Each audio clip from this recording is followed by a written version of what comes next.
Welcome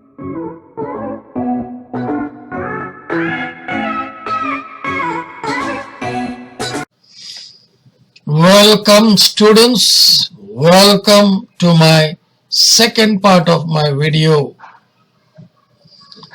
Topic decolonization.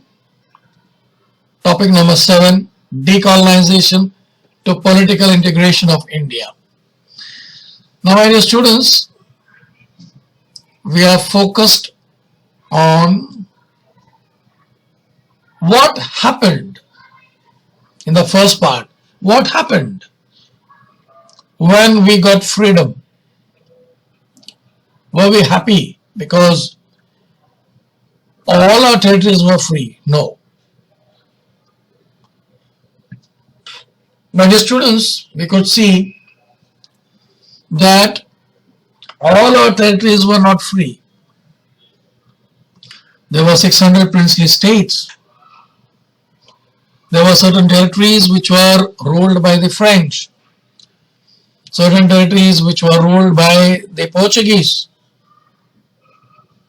All those territories were left yet to get independence. We were not fully independent. We were only independent from the yoke of the British Empire. Now, my dear students, further we saw how Home Minister Sardar Vallabhbhai Patel, how he took a firm step and he brought most of the princely states under the banner of Hindustan. Only 3 of the princely states were not ready to merge with India. That was Junagadh, Hyderabad and Kashmir. My dear students, we have already seen how Junagadh merged with India. Now in this second part, we will see how Hyderabad merged with India. And Hyderabad were the largest territory of India. Now this Hyderabad was the largest princely states in India. It was dominated by Telugu, Kannada and Marathi regional sections. And there was Nizam who was ruling over Hyderabad. The people of Nizam or the people of Hyderabad, they were fighting against Nizam. They established various organizations like Andhra Parishad, Telugu Parishad, Telangana Maharashtra Parishad. All these parishads were made and they were fighting for the political rights. Now let me mention one of the prominent name who's been taken as a due respect. That is Swami Ramanand Tirath. Swami Ramanand Tirath led the Hyderabad freedom struggle skillfully with the help of the loyal workers of these three organizations. He founded Hyderabad State Congress and he gave momentum to the struggle of Hyderabad. Now, Hyderabad State Congress, they passed a resolution and they passed the resolution in favor of India. And they said that the people of Hyderabad is willing to merge with India. But Nizam opposed it because Nizam was getting the support of the country which was a part of our subcontinent, okay, that is Pakistan. You know, Nizam was getting currency of Pakistan and he was getting the support of Pakistan. So he was in favor of Pakistan rather than joining with India. And people were in favor of joining with India, not with Pakistan. Now, he had a terrorist organization and he had a ruler. His name was Qasim Rizvi.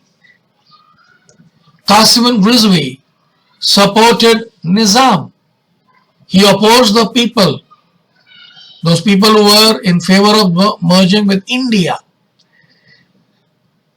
You know, he was, Qasim Rizvi, he was a person who was trying to convince people to be in support of the Nizam. And an organization was made by Qasim Rizvi, and that organization was called as Razakar. And my dear students, Nizam was adamant on his policies. He was not ready to negotiate. And so he started committing atrocities on the people. People started taking the support of Indian government. Indian government launched a police campaign against Nizam, and that campaign was known as Operation Polo. On 17 September 1948, Nizam finally surrendered and Hyderabad was merged with India. Now, my dear students, that is how Nizam, he ran away to Pakistan. He took shelter. He took asylum in Pakistan, and ultimately Hyderabad was merged in 1948 with India. Now let me tell you about Kashmir. The issue of Kashmir. Hari Singh was ruling Kashmir. He was a king of Kashmir. And here Pakistan had a plan to annex or to take away Kashmir under their control. And therefore, Pakistan begins to pressurize King Hari Singh that, he should merge with Pakistan rather than with India. On 22nd October 1947, armed bands of intruders attacked Kashmir from the Pakistan border. King Hari Singh wanted to maintain independent status, but it was not possible for him. So he took the help of India. On 27th October 1947, he had a consent, and he talked with our Home Minister, Shri Sardar Vallabhbhai Patel, and he took the help.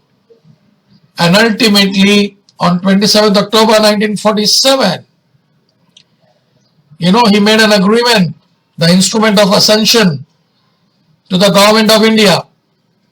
Then Indian army was sent to Kashmir, and it captured the significant portion of Kashmir territory which was acquired by the intruders from Pakistani border.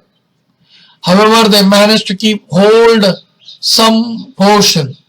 In 1948, they presented Kashmir issue in United Nations. The Kashmir issue in United Nations was taken up very seriously. Even United Nations could not pursue Pakistan to withdraw the troops from the territory of Kashmir occupied by them. However, National Conference Party decided on a plebiscite. They took the consensus of the people, what they want, and ultimately the people were in support of India, not of Pakistan. And so people favored India. And the constitution of Jammu and Kashmir was drafted. Since then, Jammu and Kashmir had an integral part of Republic of India. It was accorded a special status under Article 370. Now what is this Article 370? Very simple. You need to know that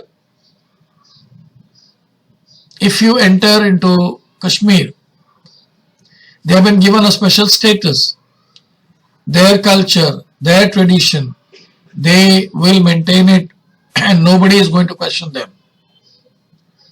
And if you want to enter into Kashmir, you need a special permission because of security. Anytime the people may come from across the border, they may attack on Kashmir. So there was security issues. Previously, Kashmir was one of the tourist center of India. They earned lakhs of money from foreign currency.